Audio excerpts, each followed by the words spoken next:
The story kicks off with the female protagonist named Hongju.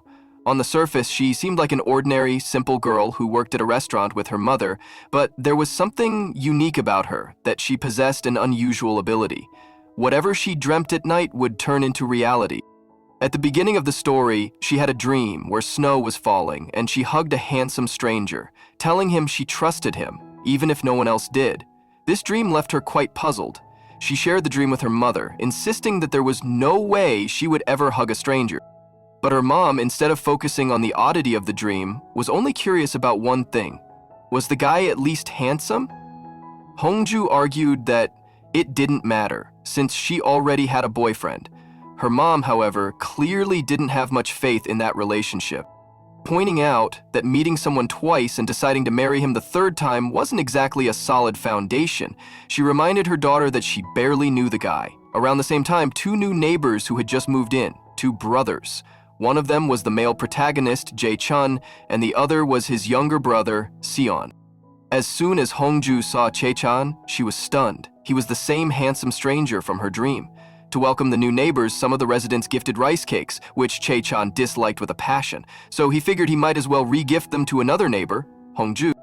But she wanted nothing to do with him, so she didn't even show her face. Instead, she used the intercom to very rudely tell him to go away, as if she was allergic to kindness. This left Jae-chun quite offended. After all, this was his first day in a new neighborhood, and he was already being treated like an unwanted flyer stuck on someone's door. The next day at the bus stop, Hongju spotted Jae-chan walking toward her. Still spooked by the dream, she tried to keep her distance, but no matter where she moved, he seemed to end up close to her, which only confirmed her suspicion that he was stalking her. She stood up and angrily told him she wasn't interested in him. Ironically, Jae-chan said the same thing, that he wasn't trying to get close to a girl who was hovering around him like bees on sugar. Jae-chan couldn't believe she thought he was a stalker.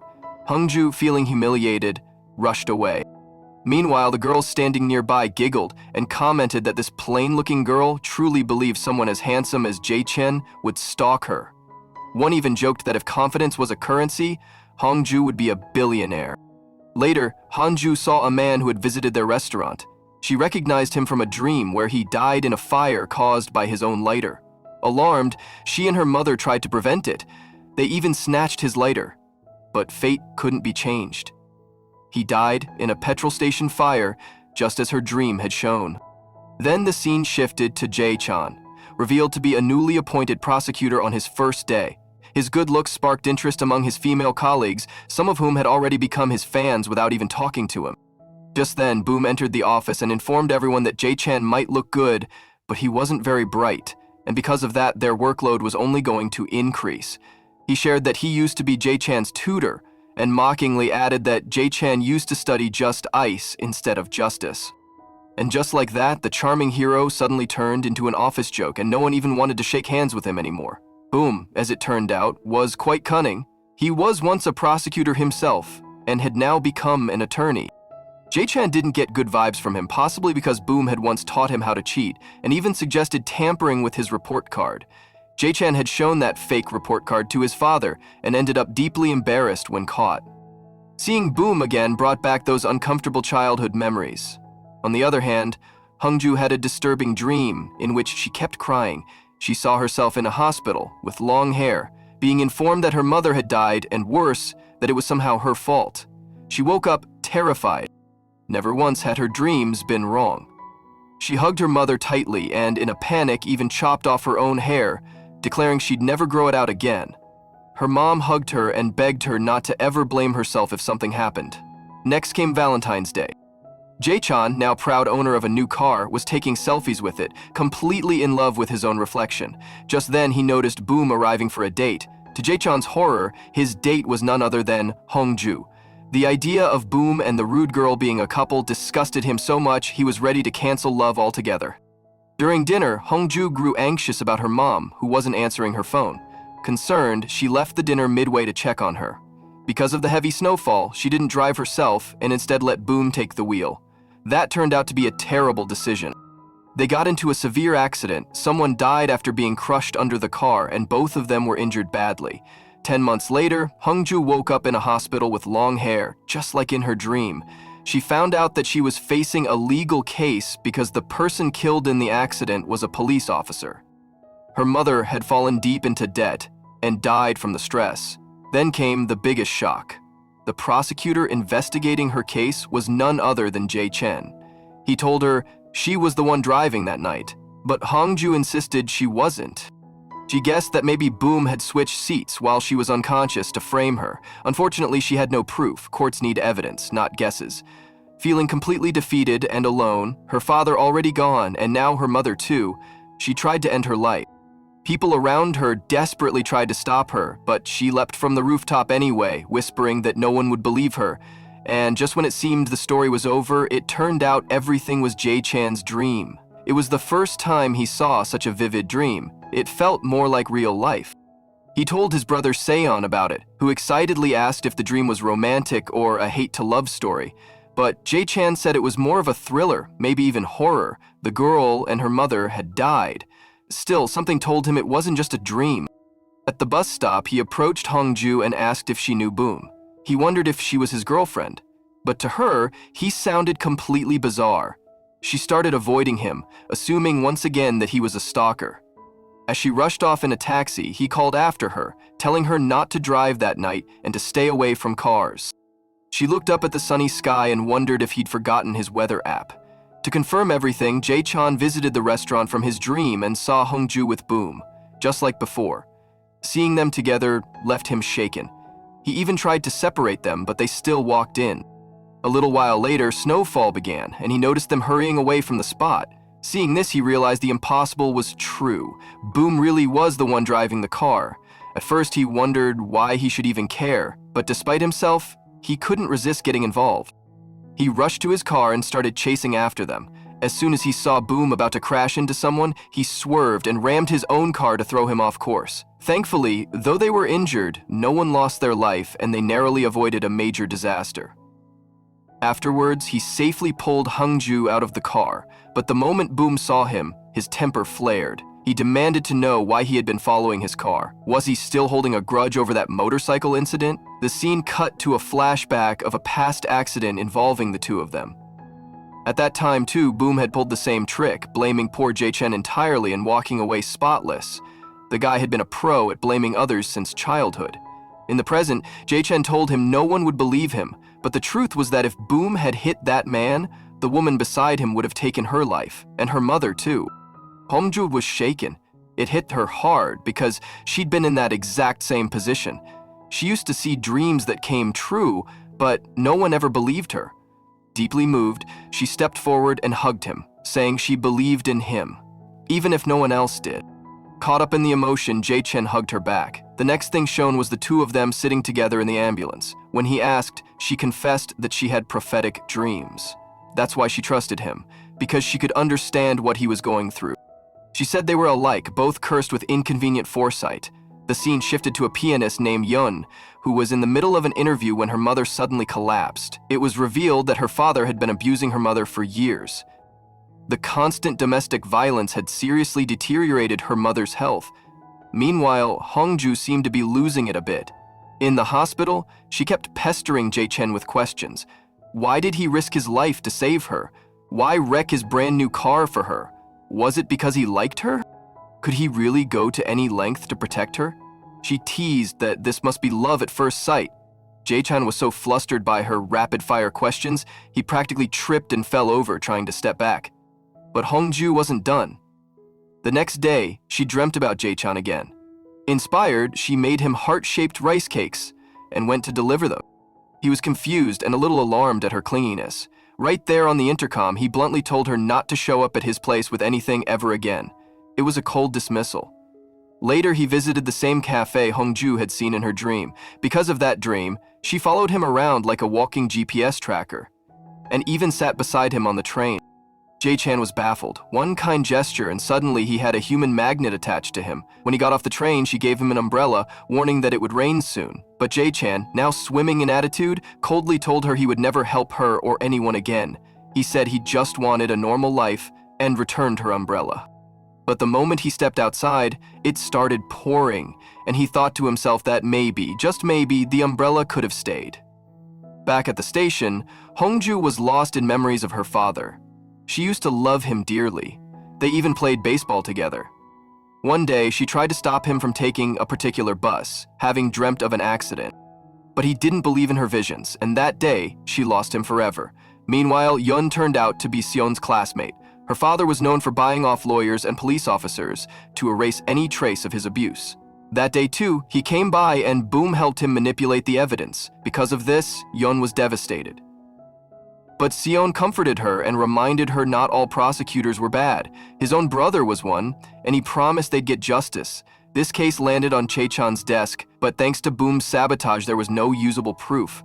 Chae-chan had no choice but to close the case. When Seon found out his brother was the prosecutor, he felt humiliated. He couldn't believe his own brother hadn't been able to get justice. That night, Jae-chen had a disturbing dream. He saw his brother being arrested by the police. Worried, he went straight to Hongju and asked for help. She shared her own dream where his brother Seon accidentally killed someone and was on the phone saying he'd become a murderer because of his brother.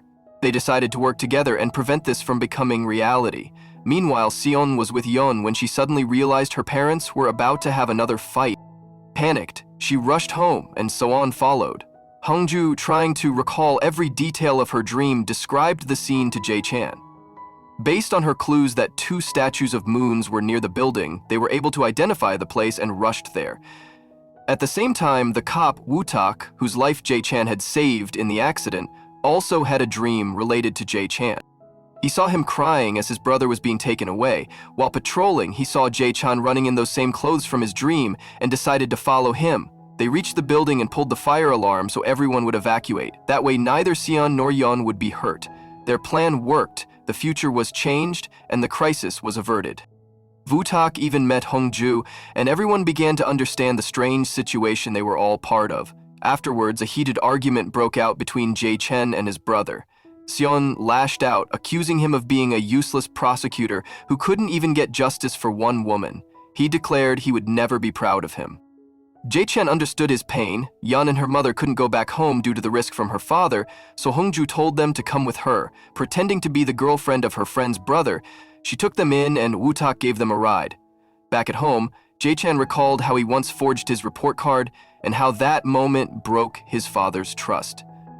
He remembered his father scolding him harshly, but later that night, gently covering him while he slept and expressing his hope for Chae-chan to live a better life than his own. His father wanted him to work hard and succeed, and it was only after this memory that Chae-chan truly began to understand him. From that point on, he gave his best, and eventually, his grades really did improve. The next day, Hongju saw another dream, and this time it was even more confusing. In the dream, she was kissing Jae-chan. Naturally, she woke up in shock, feeling utterly bewildered by the strange imagery. Meanwhile, Jae-chan was in his kitchen, struggling with breakfast like a man determined to ruin his own morning. First, his face lost its glow. Quite literally, it looked as though he wrestled with a frying pan and came out defeated. Then he managed to cut his finger. It was clearly turning out to be one of those terrible days. When Hongju spotted him at the station and noticed the cut on his finger, she immediately understood that he was in pain. She dramatically grabbed his hand and insisted on bandaging it, pressing herself close to him while doing so. Jae-chan, although slightly uncomfortable, secretly enjoyed the concern she was showing. With a gentle and hopeful tone, she reminded him that Yeon placed high hopes on him. She encouraged him to reopen the closed case and support Yeon in getting justice. She expressed complete faith in him and said she truly believed that he would succeed no matter what. But Jae-chan's mood flipped. He growled in frustration, explaining that a closed case was not some toy he could open at will for fun. At that moment, Hongju dramatically declared that he should not worry because she was there for him. She explained that she saw a dream in which he won a $1 billion lottery. Jae-chan, like any person tired of the daily grind, clung to the idea with all his might, thinking to himself that if he was going to win the lottery, he could let the job go. Jae-chan was unwilling to let the criminal get away and hurt someone else. Motivated, he marched into his boss's office and picked a long and loud argument. But in the end, he succeeded and the case was reopened. Believing he was soon to be a billionaire, he went ahead and bought a new car on installment, confident he would pay it off easily. Unfortunately, reality struck. Hongju later admitted that the lottery dream was a lie, a motivational prank. There was no $1 billion prize. Jae-chan felt heartbroken. but thankfully his job remained safe. As memories flooded in, he remembered how his father, a police officer, lost his life while stopping a terrorist. That memory gave him strength. He thought to himself that since his father had chosen the path of justice, he would too, no matter the consequences. That evening, Woo-tak met Jae-chan at Hongju's restaurant and revealed that he saw a dream in which Boom would appear soon. And just like that, Boom entered. Woo-tak nervously explained that his previous dream had come true, and if this one also followed the same path, then a big fight would break out, and Hongju would be badly injured and bleeding. Jae-chan immediately took action. He diffused the tension and managed to stop the fight before it began. Thanks to the teamwork between him and Woo-tak, the situation was brought under control. The two men were left wondering why they kept having such prophetic dreams, and what was truly going on with them. Just then, Hongju arrived, and Jae-chan pointed at her, joking that she was their senior dreamer because she had been seeing such dreams even before them. So the three of them sat together, trying to find a common link. They compared birth years, habits, quirks, but nothing matched. Meanwhile, the case had reopened, and Jae-chan began working on it with full energy. He was so engrossed in it that one day, while riding the bus, he accidentally fell asleep. Hongju noticed him and gently allowed his head to rest on her shoulder. When he woke up, he panicked and snapped at her, asking if she didn't have a job and why she was always around him. She rolled her eyes and calmly replied that she was helping him. She explained that she had seen a dream in which he fell asleep, missed his stop, and got badly scolded at work. She proudly announced that she had just saved him from that fate. Later, Woo-tak visited the restaurant and told Hongju that he had a dream in which Jae-chan won the case and Yun's father was convicted. But Hongju countered this by saying that her dream showed the opposite. He was set free, and Jae-chan lost the case. They compared the dreams and realized a small but significant difference. In her dream, Jae-chan was leading the interrogation, while in Woo-tak's dream, he had handed the responsibility to his assistant, Investigator Choi, and the outcome was a victory. Jae-chan took this seriously and decided to step back, giving the case to Choi. Just as Woo-tak had seen, Choi's arguments led to a win, and Yun's father was convicted. Boom, who had been watching, looked completely jealous. That evening, the entire team came to the restaurant to celebrate the victory. Meanwhile, Hongju was looking for Jae-chan to congratulate him, but they had never exchanged phone numbers. She wandered around until they happened to run into each other at a park, the same one from her dream. There, she handed him a card and told him that she was a reporter and not someone who roamed around aimlessly. She explained that she was just on a break from work recently. She also noticed he was wearing the restaurant's apron, which meant he had come looking for her. As she helped him take off the apron, the two of them stood very close. She was ready for the dream kiss to become reality. She wore a t-shirt, completely aware that this scene was from the dream, stopped himself. He thought it would seem creepy if he kissed her just to act out a dream. The next morning, Hongju had a terrifying dream in which she died while working as a reporter. She wore a TV channel uniform in the dream, and it was eerily similar to the one she wore before. This was the reason she had taken a break from her job. Meanwhile, Jae-chan started leaving his house earlier to avoid bumping into her. But today, someone rang his doorbell early in the morning. He panicked, thinking Hongju had shown up again, and would think he got dressed up just for her. But to his relief, it was only her mother, bringing breakfast. Later that day, he saw her again at a coffee shop. He tried hiding, but she spotted him anyway. He sighed and sat beside her, asking her what she wanted to say now.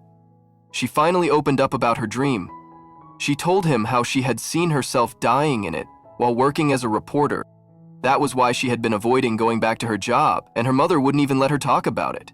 She explained that it broke her heart because being a reporter was her passion, but the fear had held her back. At the restaurant, Woo-tak showed up again and shared a theory.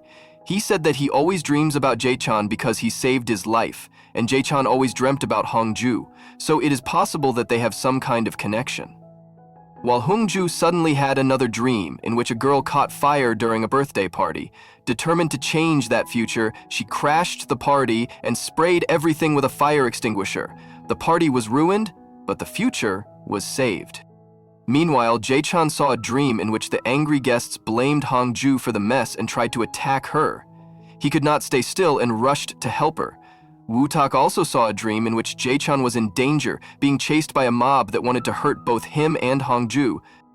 Eventually, all three of them helped one another. Jae-chan saved Hongju, and Woo-taek, now in full police mode, saved both of them by chasing away the attackers. Now, Hongju tells her mother that her dreams no longer turn into reality. This has been the case ever since Jae-chan entered her life. That's why she requests her mother to allow her to become a reporter again. Next, Woo-taek meets Jae-chan and tells him that he once saved his life, and that's probably the reason he keeps having dreams related to him. Woo-taek asks if Jae-chan was ever in trouble and someone saved his life. Jae-chan replies yes, that did happen once when he was about to drown, but someone saved him. But that was something from his childhood. Woo-taek wonders if it might have been Hongju who saved him, but Jae-chan says he's sure it was a boy, and that boy used to play baseball. That's when it is revealed that Hongju used to look just like a boy. She was a tomboy and used to play a lot of baseball. It was actually her who had once saved Jae-chan's life during childhood. Finally, Hongju's mother allows her to become a reporter again. She even takes out her old uniform. Later, she goes to meet Jae-chan and tells him that he has always protected her daughter, and she trusts him again to continue doing so. She asks him to always look after her daughter. In exchange, she tells him that from today, she will be responsible for all his breakfasts since he doesn't know how to cook. Unknowingly, Jae-chan was getting closer to Hongju.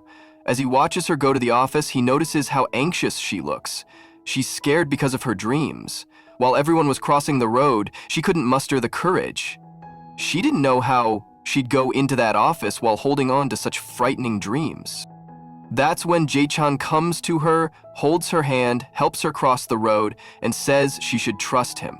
He promises that whenever she needs him, he'll be there to help, so she should go about her work without any worries.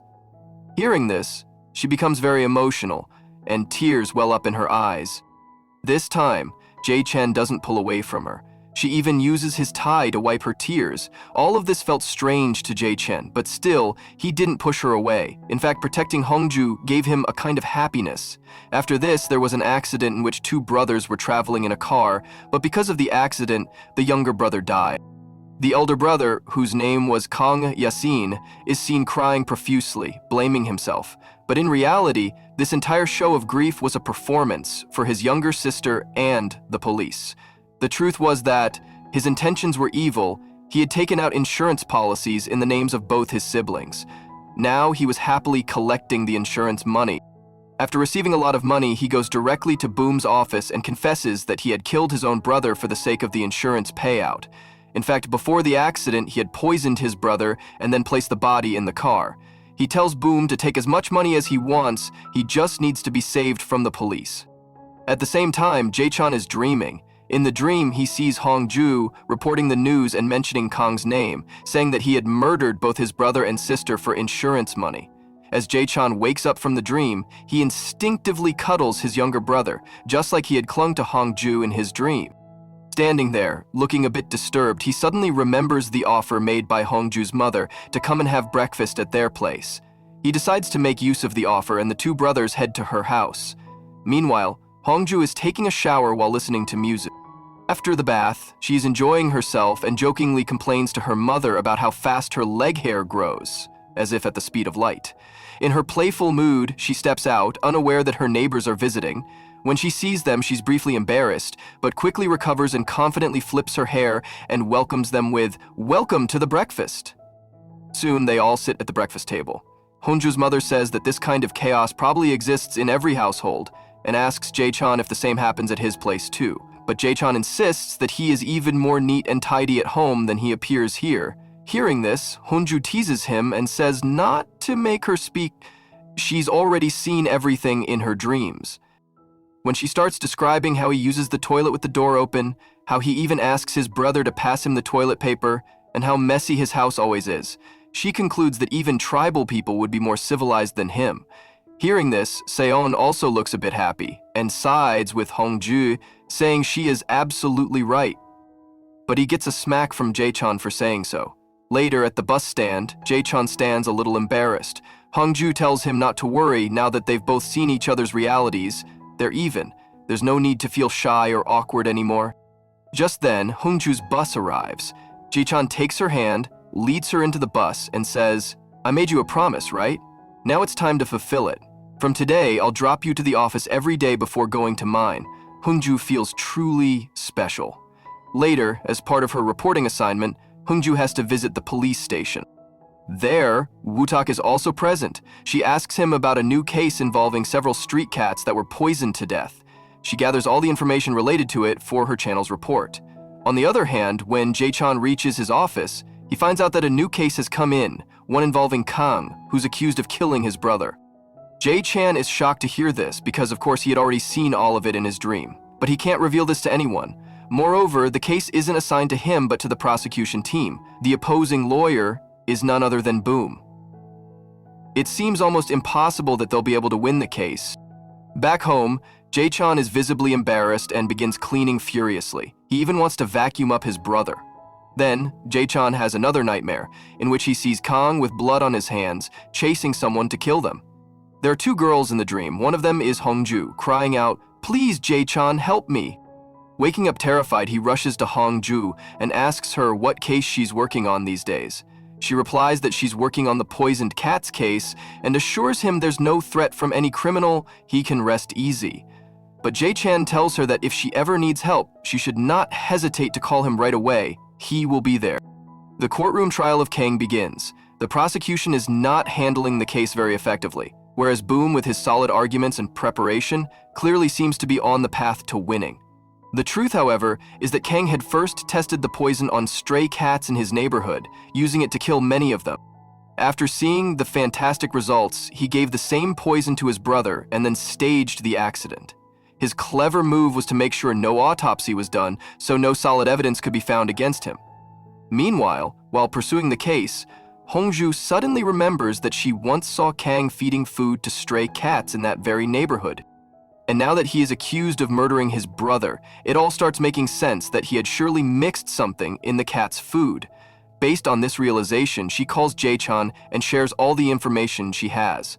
On the other side, Kang's sister also comes to know the truth about her brother. She realizes that it was he who killed their younger brother, and now he became her enemy too, threatening her life. But just at that moment, Hongju arrived at the restaurant, and she wasn't alone. Woo-tak was with her. Woo-tak rushed inside and started trying to save the girl. In the chaos and panic, Kang attacked him instead. He stabbed Woo-tak, causing him to bleed heavily, and then ran after the girls. Even in his injured state, Woo-tak grabbed his leg and helped the girls escape. This moment was actually the realization of Jae-chan's dream, which was now coming true. The two girls ran to the roof and hid. Hongju was extremely frightened and kept wishing that if Jae-chan was seeing all this in his dream, then she was really at that place and at that moment. She begged him silently to come and help her. Before the criminal could reach them and attack, someone else arrived, someone who came with an arrest warrant and his team. That person was Jae-chan. Somehow, he managed to save Hongju and came face to face with Kang. He fought him, and eventually the cop managed to overpower Kang. Finally, Hongju was safe. But Woo-tak was badly injured and admitted to the hospital. Hongju was deeply worried about him because he had gotten hurt while trying to save her. She sat beside him, holding his hand. At that moment, Jae-chan started feeling very jealous. Just then, one of his colleagues ran in and pushed them aside to hold Woo-tak's hand himself.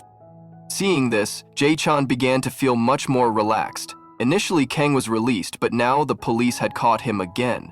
The boss had complete trust in Jae-chan to handle the case properly. The previous prosecutors had made several mistakes, and now the boss wanted to make sure those mistakes weren't repeated.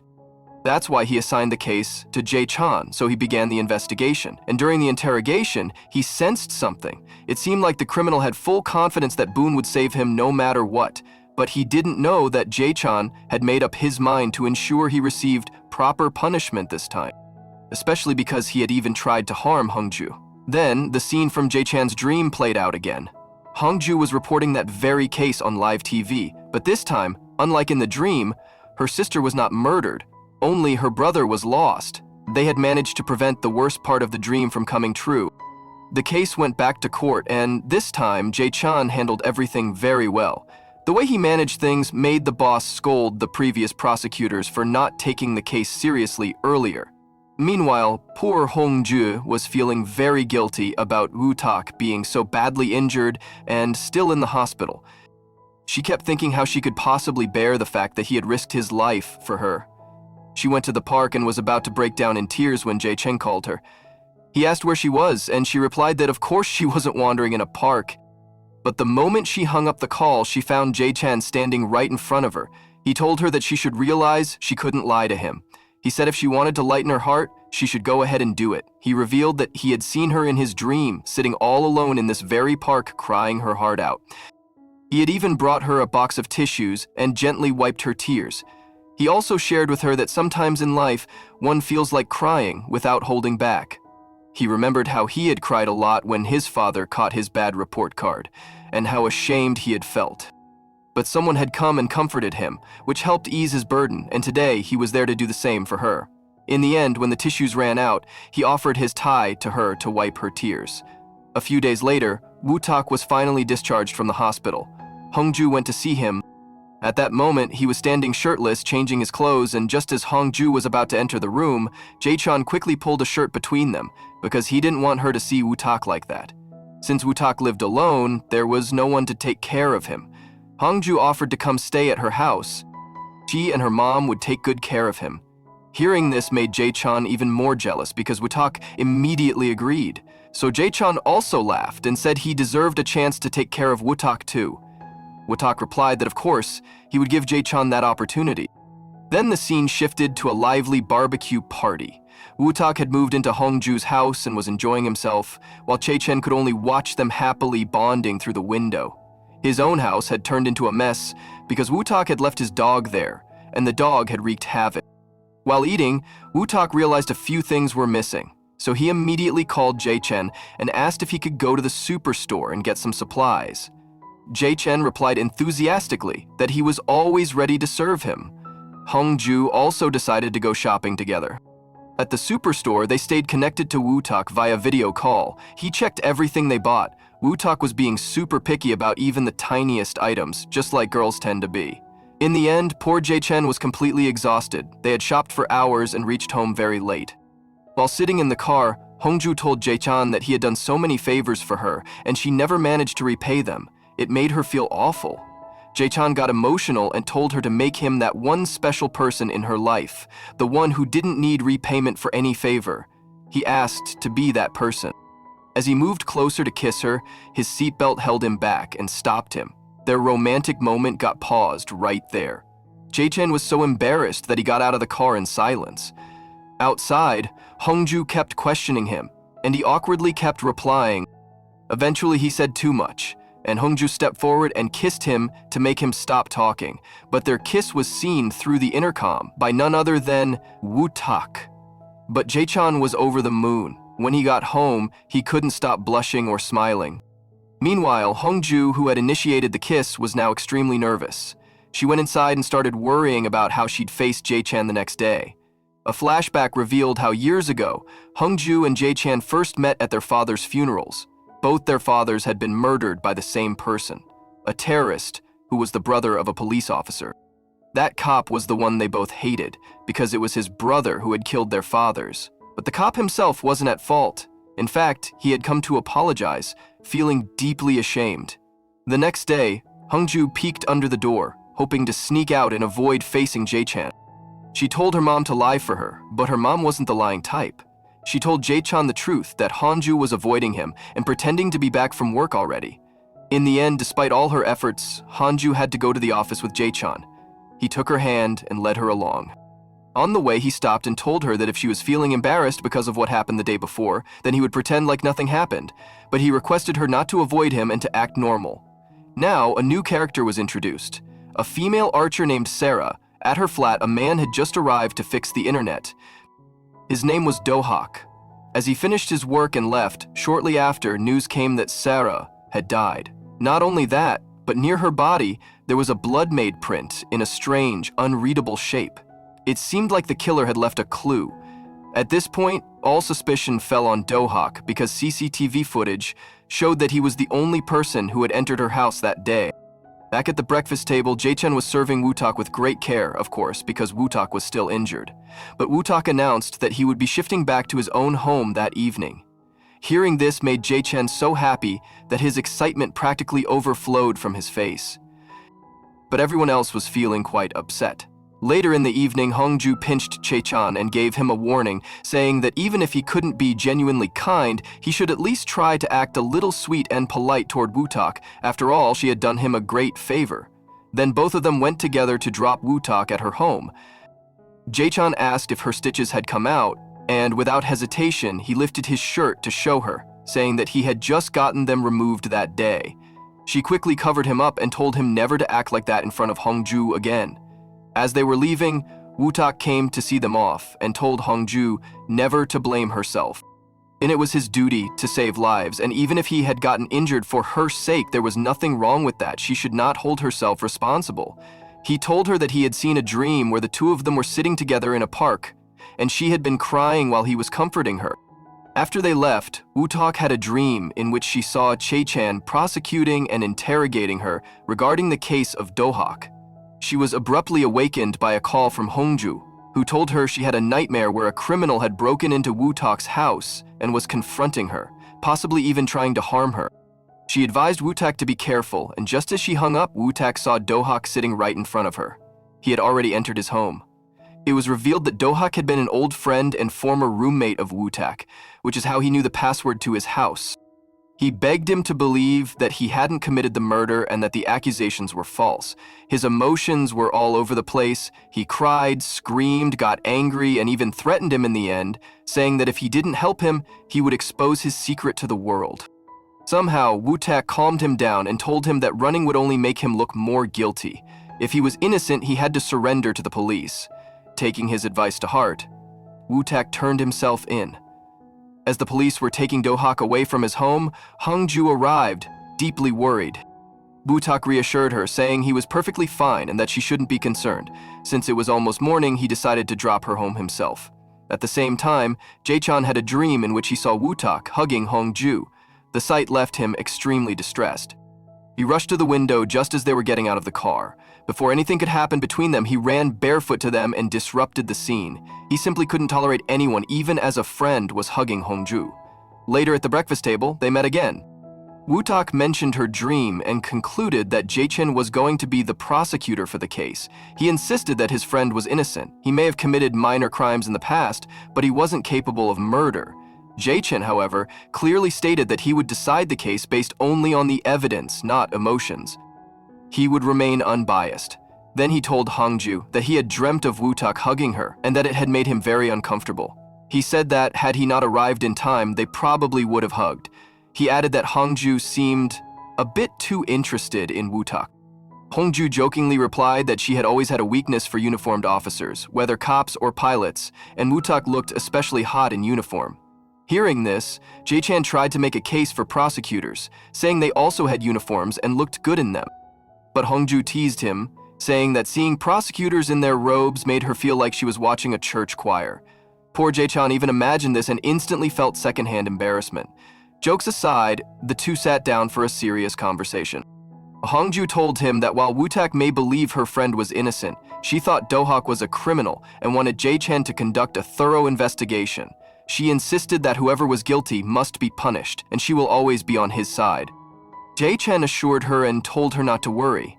Meanwhile, Boom was representing the victim's father as his lawyer. The father was terminally ill and desperately wanted justice before he died. He wanted his daughter's killer behind bars.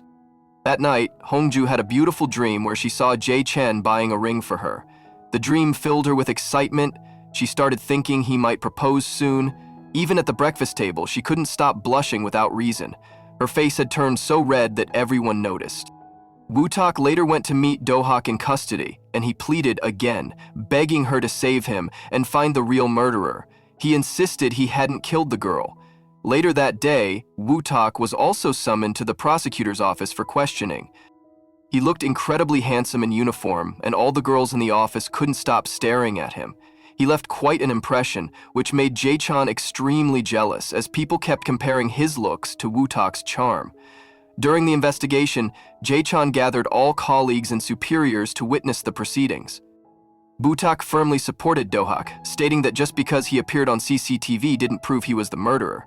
There was no solid evidence showing how he could have killed someone and erased all traces so quickly. It was possible the girl had an accident or illness.